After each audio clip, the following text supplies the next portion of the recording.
In the community of Okemisi, there lived a woman and her son who were into the trade of ashoke. The woman, fondly called Iyashoke, often supplied her clothes both within Okemisi and in neighboring villages. Her son, Deinde, was actively involved in the business, helping his mother to deliver supplies to neighboring communities.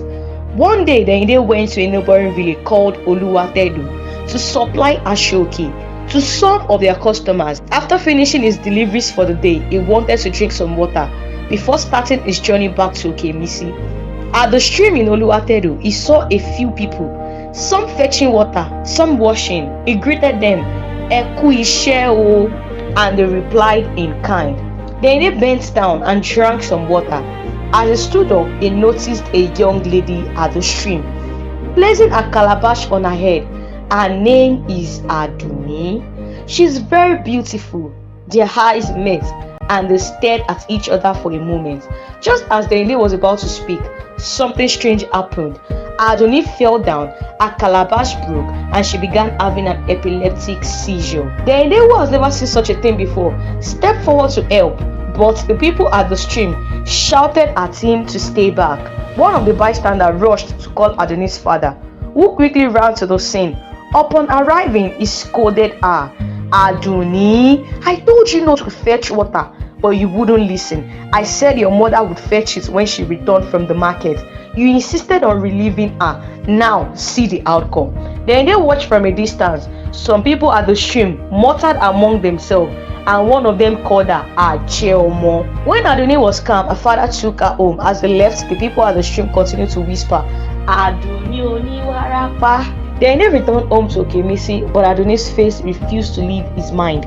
He remembered the way their eyes met, the sudden fall, and the helplessness she displayed. Even the mocking words at the stream, "Adunni oni warapa," echoed in his ears. Unable to contain his curiosity, he went to his mother, Iyashoke, and asked, "What does warapa mean?" His mother explained and described epilepsy, exactly as what Deinde saw earlier. Iyashoke then asked what had made him inquire. Deinde replied, "Nothing, mother. I only heard people mentioning it today, but I didn't understand what it means." Deinde asked cautiously, "Mommy, this warapa, does it kill?" Iyashoke shook her head. "No, my son. Warapa does not kill, but it is very dangerous. One must be careful. It can strike suddenly, and if not treated or handled properly, it can bring harm." His mother sighed deeply. May Obatala forbid warapa in our household. That night, Deinde lay awake, his mind wandering back to Adunni. No matter how hard he tried, he could not stop thinking about her. 3 days later, Deinde set out again to supply ashoke to the neighboring villages. Oluwatedo was on his list, and as usual, he made his rounds, delivering clothes to customers who were preparing for different ceremonies. While attending to one of his regular customers in Oluwatedo, a woman hurried past and announced loudly, "Adunni oni warapa tun ti bẹ̀rẹ̀ o." People turned instantly.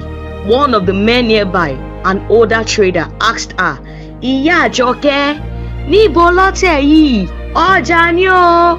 Another woman hissed, "It would have been better if she was never born. What kind of demonic child brings shame to her parent every time?" Voices rose, each person adding their own rumor, their own bitterness. The customer shook his head slowly. "Oh my sheo." Deinde kept arranging the ashoke, but his ears were open.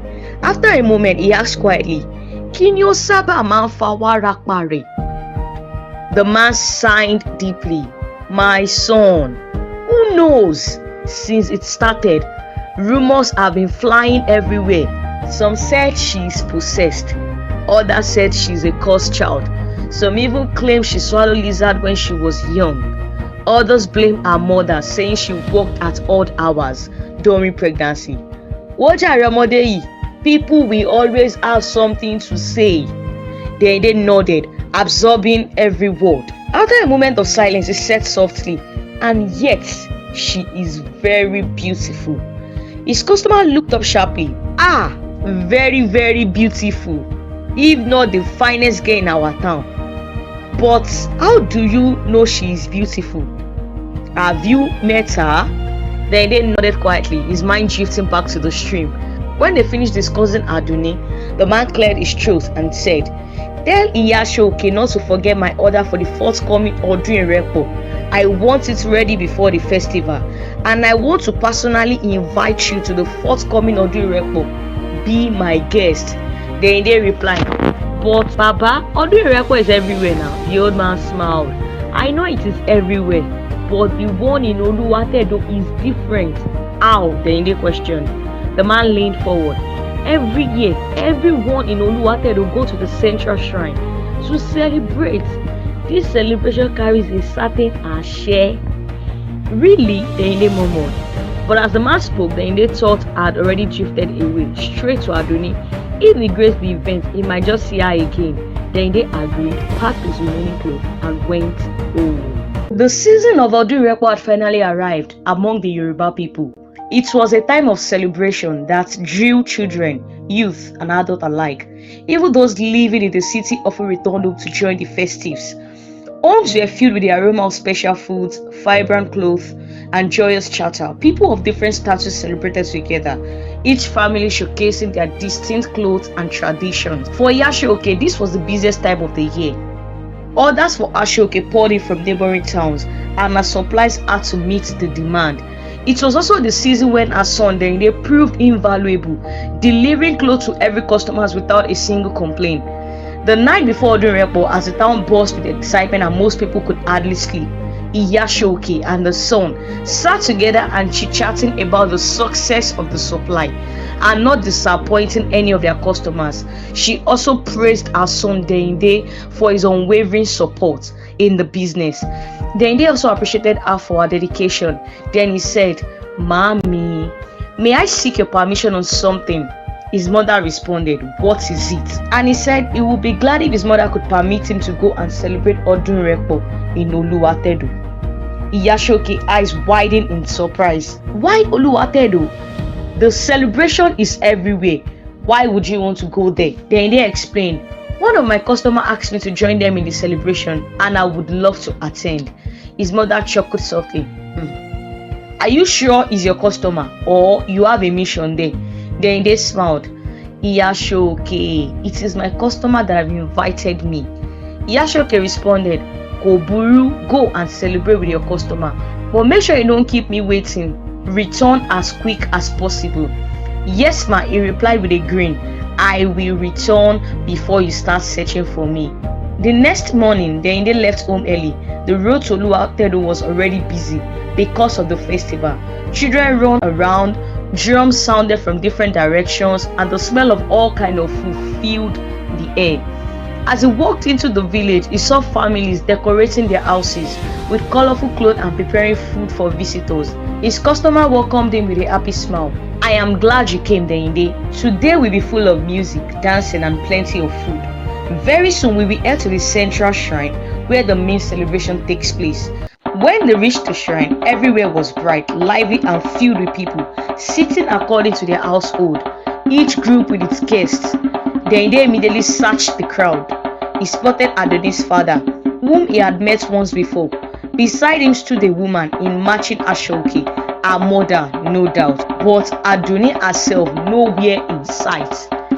His heart tightened. The main reason he came was missing. Soon, the announcer called the Omoge out for their cultural dance. As the dancers stepped forward, Adunni appeared. The smile that broke across the Inde's face could light up the whole village.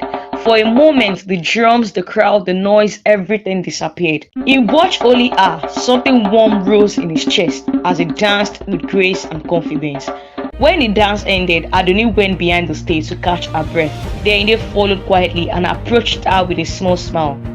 "Nice dance steps," he said softly. She jumped a little, startled. "Eshegon, but you scared me." "Ah, sorry," he said quickly. "I didn't mean to. I just wanted to tell you I enjoyed your dancing." "Thanks," she said, still breathing fast. "It is what we were taught." Then he shook his head. "No, it wasn't just training. You stood out." She laughed shyly. "And when you did that slow turn," he added, "I almost forgot myself. I stood there like one small boy that lost his way." She laughed again. "Thank you, sir," she said. "Sir," he smiled. "I am Deinde, not sir." "And you are?" He pretended not to know her name. "I am Adunni," she replied. He smiled. "Adunni, Oduni lóòótọ́. If you don't mind, can we be friends?" She looked unsure. "But I don't know you. How can I be friends with a stranger?" "Stranger," he teased. "Adunni, oh, kí n ṣọmọdé now. And who told you we haven't met before? This is our second meeting." She looked confused. "Second? How? When?" It reminded her of the day they met at the stream. She thought for a moment. "I thought as much," she said softly. "Your face looked familiar." "So now that you remember me," he said gently, "can we now be friends?" She hesitated, then nodded a little. "Ọ̀rẹ́ kan ò jù báyìí lọ," she agreed.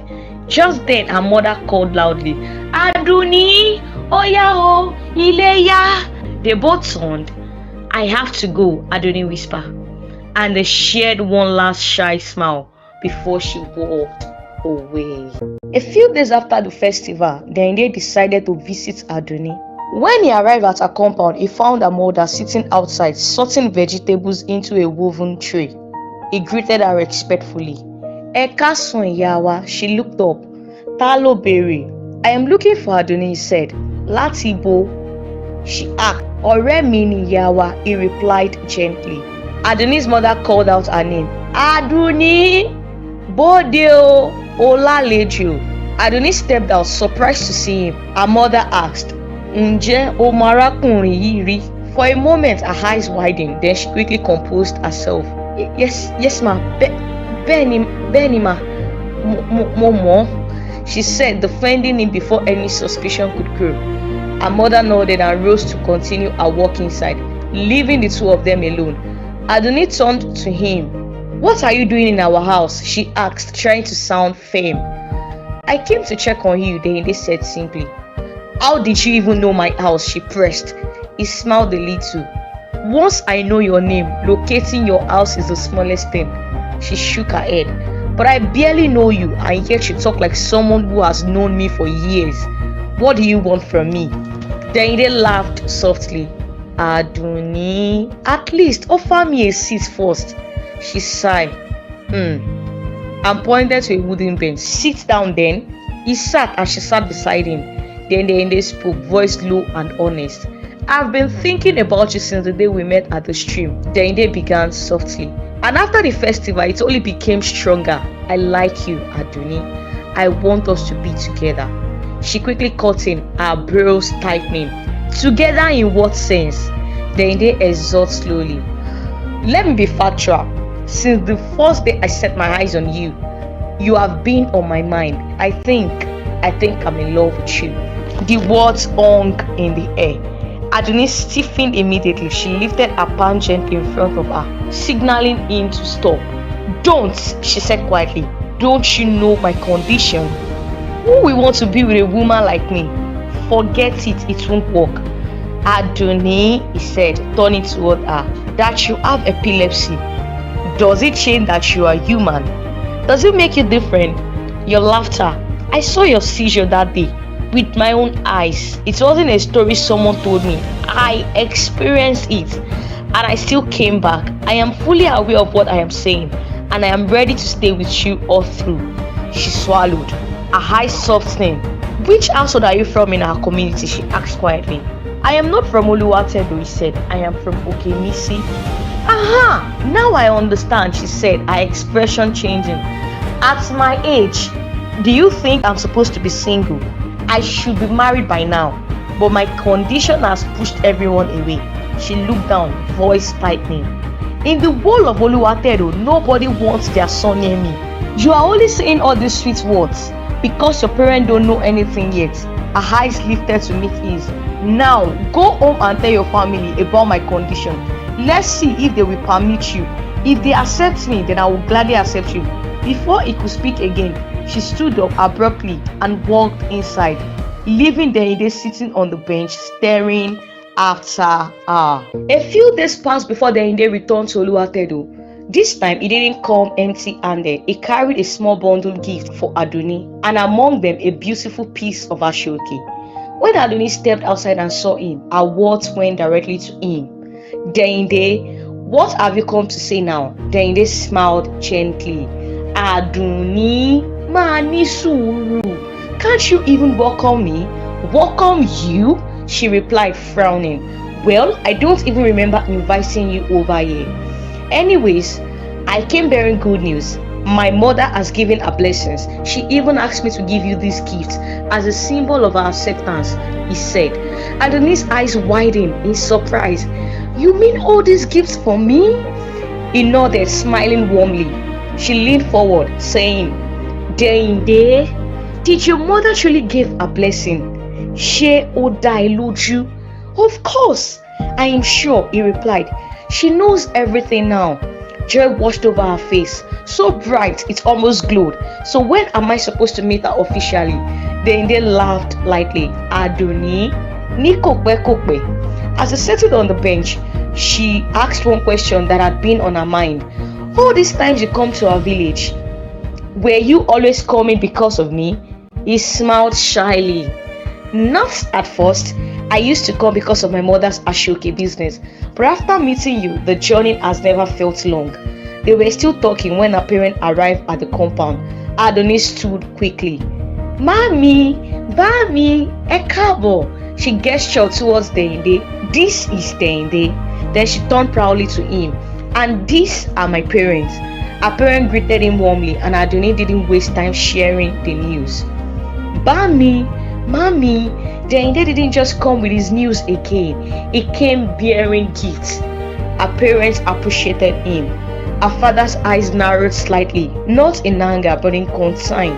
He called Deinde aside. Arakunrin, he said quietly, are you sure you want to marry my daughter? Do you understand her condition? Do you know the weight of choosing her? Deinde met his gaze with steady courage. Baba Adunni, I am sure, he said firmly. The father pressed on. Adunni is my only child. She may have a special condition, but no matter what, I cannot bear to see her out. If you are here to bring her pain, I suggest you walk away now. Deinde stood his ground, his eyes unwavering. Sir, I want Adunni, and I am ready to stand by her through everything. Her condition does not scare me, and I will not let her face life alone. I am here to love and protect her always. The father studied him for a moment, then slowly nodded, seeing the sincerity in his eyes. From that day, Oluwatedo saw a different side of the two of them. Whenever Deinde came to supply ashoke, he and Adunni walked through the village together, laughing, talking, sharing little moments that grew into something stronger. Rumors soon swept through Oluwatedo. People talked in corners, whispered behind doors, wondering why a young man from Okemisi would choose the girl with seizures. But the more they whispered, the stronger the two held on to each other. Their love, instead of bending under the rumors, grew even firmer, rooted in understanding, patience, and a quiet defiance that no gossip could shake. One quiet evening, Deinde sat outside with his mother. The night breeze gentled around them. He cleared his throat. Mami, bọ́mọdé bá tó lọ́kọ, ìmọ̀ lọ́kọ ni. Bọ́mọdé bá tó ládàá, ìmọ̀ ládàá ni. I am ready for marriage. Iyashoke asked. Ọkọ mi, you frightened me. When you said you wanted to discuss something serious, I thought maybe something bad had happened. She relaxed and smiled. This is good news. So tell me, whose household are we going to bring our wife from? Then they hesitated for a bit. Mommy, she's not from our town. She's from Oluwatedo. Iyashoke burst into amused laughter. Now I understand why my son kept visiting Oluwatedo like a man chasing the wind. So that is where we want to pluck our flower from. She nodded approvingly. People from Oluwatedo are kind, and the distance is nothing, just a short walk. Which household is she from? Ile Apetu, he replied confidently. No problem, she said. So when will my wife to be come and greet me? In 2 days, Deinde answered. Good, I will be waiting. They continued chatting, soft jokes, little dreams, future plans, before finally calling it a night. Adunni finally visited Okemisi. Early that morning, Deinde arrived at her father's house to pick her up. She stepped out shyly dressed in the ashoke his mother had gifted her. The walk to Okemisi was peaceful, filled with small laughter and quiet glances. As they approached the village square, Omomi suddenly appeared from behind. Deinde, she called sharply. Mo fẹ́ rí ẹ. Deinde turned to Adunni. Wait for me here, I will be back soon.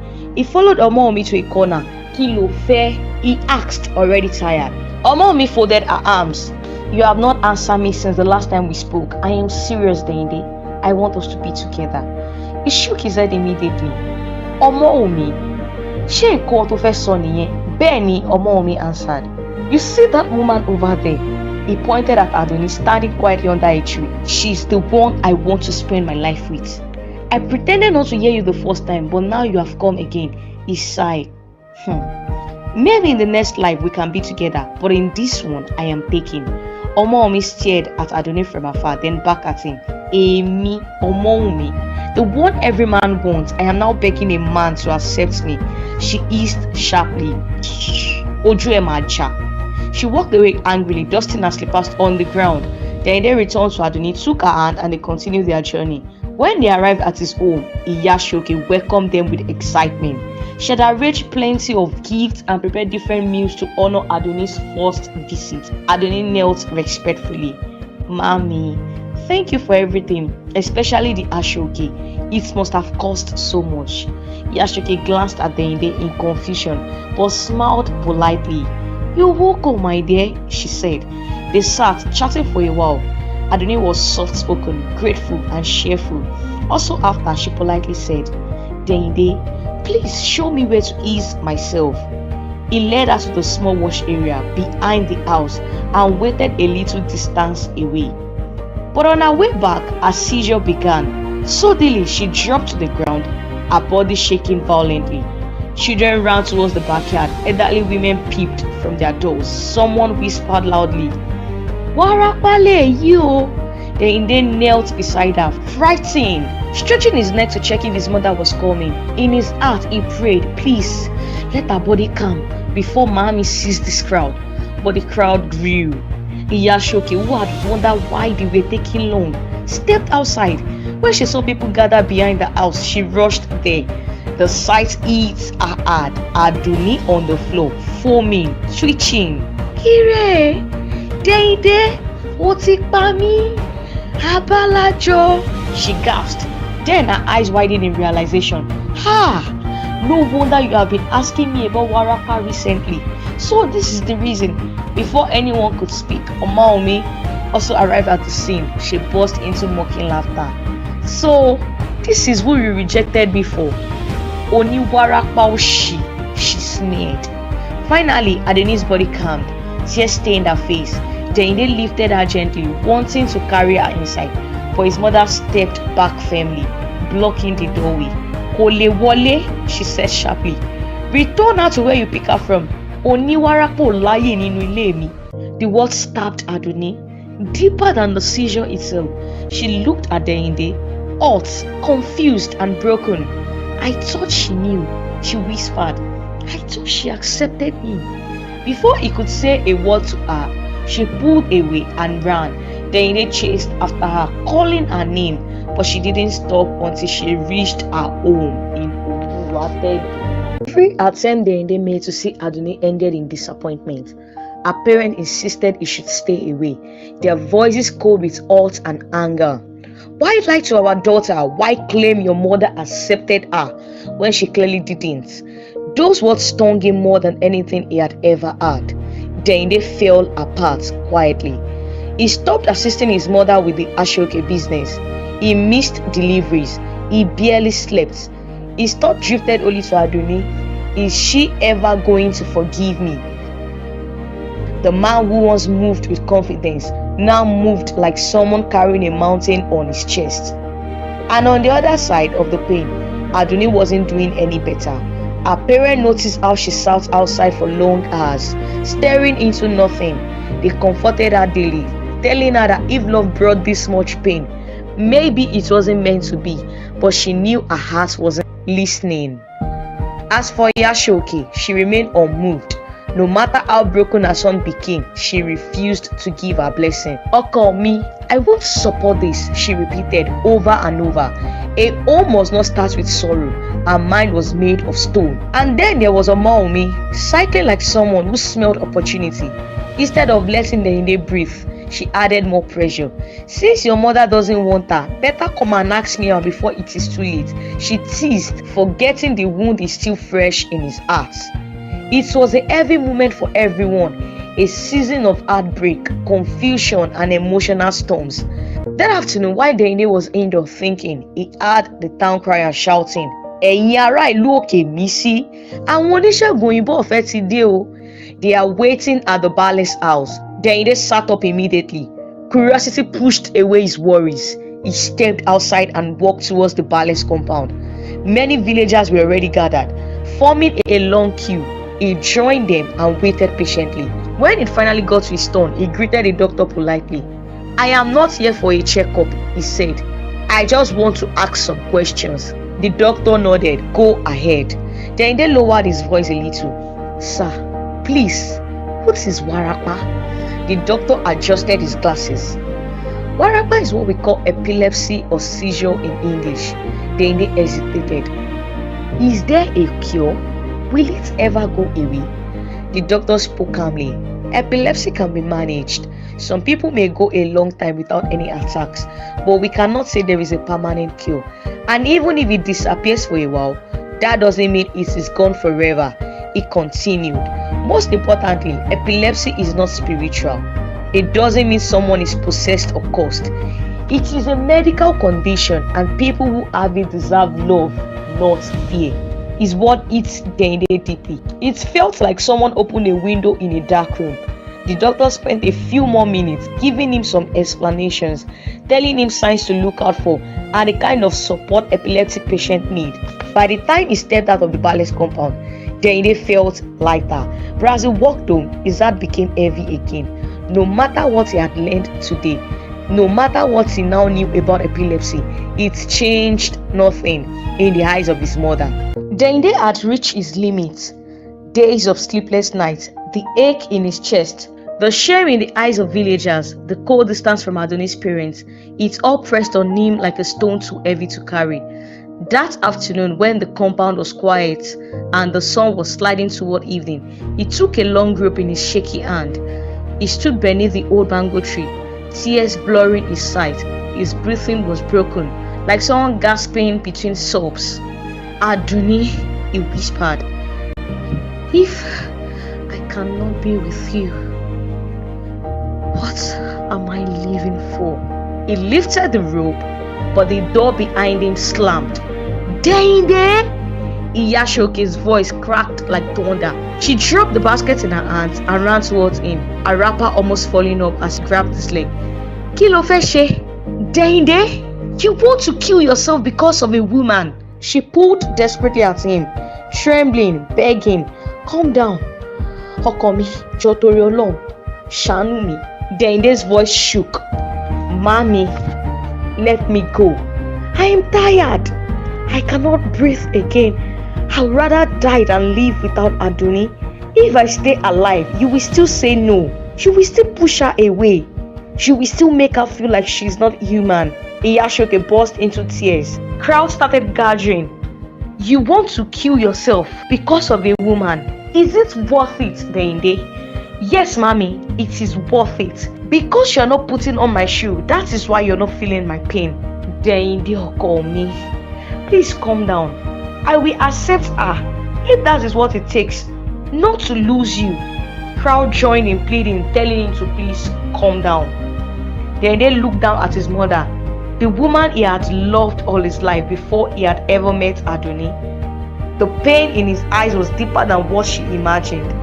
He slowly climbed down, not because he changed his mind, but because his mother crying cut through him. When his feet touched the ground, he stepped back from her and spoke with a quiet, trembling strength. "Mommy, you say Adunni has warapa?" He wiped his tears with the back of his hand. But what if you were the one that gave birth to her? Would you throw her away? Would you tell your own child she is not welcome in your house? Would you let the world call her names? His mother looked at him speechless. Then they continued. Epilepsy is not a cause. It is not madness. It is not a spirit attack. It is a sickness, mommy. A sickness that can happen to anybody. His voice cracked again. What if it was me? What if one day I fell and started shaking in front of people? Will you tell the world to return me to where I came from? Will you say your son is possessed? Iyashoke's lips trembled.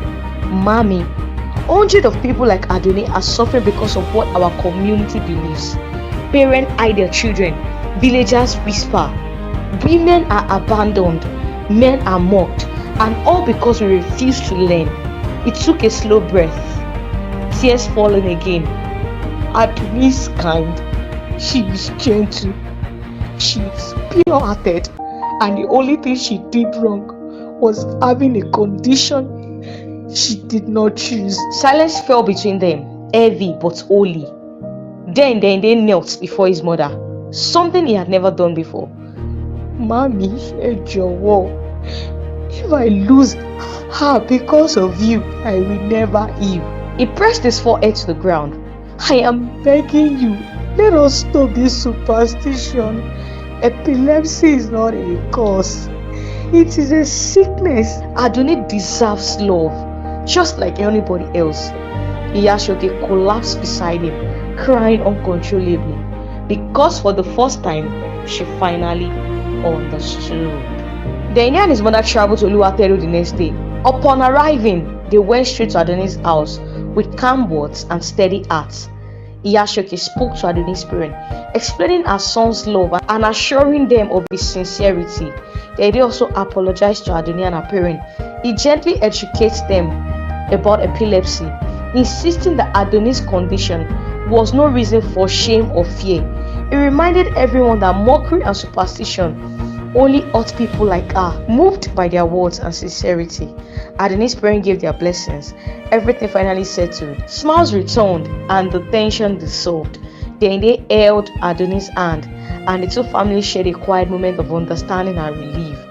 The matter was resolved, hearts were at peace, and the path for their love was finally clear.